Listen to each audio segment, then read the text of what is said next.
জ্বালানি সাশ্রয়ী জেনারেটর উদ্ভাবন করে চমক সৃষ্টি করলেন ফেনীর এক প্রত্যন্ত গ্রামের বাসিন্দা আব্দুল হান্নান। কেবল মুখের দাবি নয়, বুয়েটে পরীক্ষিত তার এই জেনারেটর জ্বালানি সাশ্রয় করে 25 থেকে 30%। তিনি কোনো ইঞ্জিনিয়ার নন, অভাবে তাড়নায় এসএসসির পর থেকে থেমে গিয়েছিল পড়াশোনা। কিন্তু থেমে থাকেনি তার মস্তিষ্ক। 15 বছরের নিরলস গবেষণায় আব্দুল হান্নান তৈরি করেছেন এই বিস্ময়কর জেনারেটর। দেশজুড়ে যখন চরম জ্বালানি সংকট, ঠিক সে সময় এই জ্বালানি সাশ্রয়ী জেনারেটর যেন তপ্ত মরুতে এক পশলা বৃষ্টি। লোডশেডিংয়ের শিকার হয়ে আমি তখন লোডশেডিং থেকে মুক্তি পাওয়ার জন্য একটা জেনারেটর কিনি। জেনারেটর কেনার পর দেখি যে ওই জেনারেটর আমার প্রচুর পরিমাণ জ্বালানির খরচ হচ্ছে, যেটা আমার জন্য অনেক ব্যয়সাফল। তো আমি এখন এটাকে কিভাবে আরও জ্বালানি সাশ্রয় করা যায় সেটা নিয়ে আমি গবেষণা শুরু করি। এবং আমি দীর্ঘ গবেষণা করার মাধ্যমে আমি প্রথমে ছোট ছোট কিছু অল্টারনেটরে গবেষণা করে দেখি যে আমাদের প্রচলিত সিস্টেমের ভিতরে এমন দুইটা লস লুকায়িত আছে যেগুলো সম্পর্কে আমরা আগে কখনো জানতাম না। এবং এই লসগুলো আমি ফাইন্ড আউট করার পরে আমি যখন এগুলা এই ডিজেল জেনারেটরে অ্যাপ্লাই করি তখন আমি ভালো সাফল্য পাই। প্রায় 30% পর্যন্ত জ্বালানি সাশ্রয় হয় আমার। বুয়েটের যন্ত্রকৌশল বিভাগের দীর্ঘ পরীক্ষা নিরীক্ষা শেষে দেওয়া প্রতিবেদনে দেখা গেছে, প্রচলিত জেনারেটর যেখানে 1 ইউনিট বিদ্যুৎ উৎপাদনে 0.48 গ্রাম তেল খরচ হয়, সেখানে হান্নানের প্রযুক্তিতে খরচ হয় মাত্র 0.35 গ্রাম ডিজেল। অর্থাৎ তার এই প্রযুক্তিতে প্রতি ইউনিটে প্রায় 26% জ্বালানি সাশ্রয় সম্ভব। এই যুগান্তকারী ফলাফলের ভিত্তিতে শিল্প মন্ত্রণালয়ও আব্দুল হান্নানের প্রযুক্তির স্বীকৃতি দিয়েছে। বর্তমানে এটি প্যাটেন্ট অনুমোদনের প্রক্রিয়া রয়েছে। বুয়েট পরীক্ষা নিরীক্ষা করে দেখে যে প্রচলিত সিস্টেমে যেখানে আমাদের পার ইউনিট বিদ্যুৎ উৎপাদনের জন্য আমি যে ইঞ্জিনটা দিয়েছিলাম সেই ইঞ্জিনে খরচ হচ্ছিল 493 মিলিগ্রাম ডিজেল, সেখানে আমার নতুন সিস্টেমে খরচ হচ্ছে যে 357 মিলিগ্রাম ডিজেল, অর্থাৎ প্রায় 26% পর্যন্ত ফুয়েল সাশ্রয় হচ্ছে। তো আমি পরবর্তীতে এটা প্যাটেন্টের জন্য আবেদন করি শিল্প মন্ত্রণালয়। বর্তমানে এটা প্রক্রিয়াধীন আছে। লেখাপড়ার প্রতি তেমন ঝোঁক ছিল না, ঝোঁক ছিল শুধু নতুন নতুন উদ্ভাবনের বিষয়। তখন ইন্ডিপেন্ডেন্ট টাইম লোডশেডিংয়ের পর্যায়ে বেশি ছিল। তখন তার একটা জেনারেটর তার মাথায় আসে যে জেনারেটর দিয়ে আমি সাশ্রয়ীভাবে বিদ্যুৎ কীভাবে এই মানুষের ঘরে পৌঁছাতে পারি।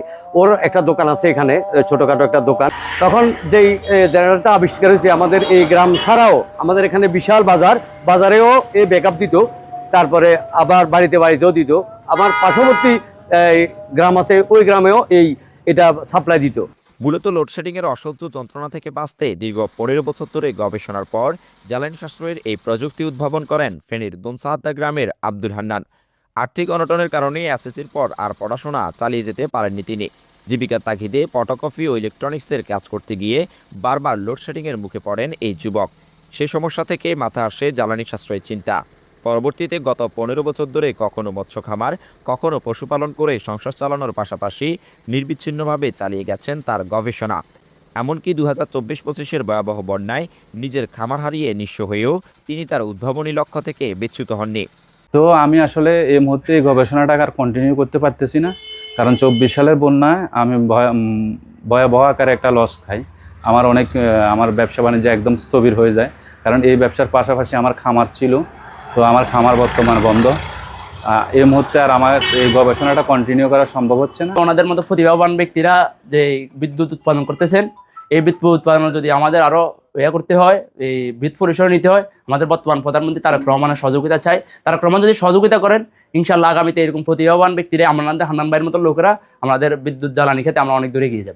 শিল্প মন্ত্রণালয় এবং সরকার থেকে যদি ওনাকে সহযোগিতা করা হয়, এমনকি বড় রিসার্চ সেন্টারে তাকে রিসার্চ করার সুযোগ করে দেওয়া হয়, আমি মনে করি ওনার থেকে আমরা দেশে অনেক ভালো কিছু আশা করতে পারি। আব্দুল হান্নানের এই অসামান্য উদ্ভাবন বুয়েট স্বীকৃতি হলেও তার প্রধান বাধা হয়ে দাঁড়িয়েছে পুঁজি ও আধুনিক ল্যাবরেটরির অভাব। উচ্চতর গবেষণা ও বাণিজ্যিক উৎপাদনের জন্য যে পরিমাণ অর্থ ও কারিগরি সহায়তা প্রয়োজন তা যোগান দেওয়া হান্নানের একার পক্ষে অসম্ভব। তাই সরকার কিংবা বড় কোনো শিল্প প্রতিষ্ঠানের পৃষ্ঠপোষকতা ফেলে এই প্রযুক্তি দেশের গণ্ডি পেরিয়ে বিশ্ববাজারে সাড়া ফেলবে বলে মনে করেন এই উদ্ভাবক। আমি চাচ্ছিলাম দেশের শিল্প উদ্যোক্তা যারা আছে এবং সরকার যদি এই গবেষণাটার পিছনে এগিয়ে আসে, আমরা যদি এটা আন্তর্জাতিক মানদণ্ডে নিয়ে যে আমাদের যে পাওয়ার প্ল্যান্টগুলো আছে সেই পাওয়ার প্ল্যান্টে যদি আমরা এটা প্রয়োগ করতে পারি, তাহলে প্রতি বছর আমাদের হাজার হাজার কোটি টাকা জ্বালানি সাশ্রয় করা সম্ভব হবে বলে আমি মনে করি।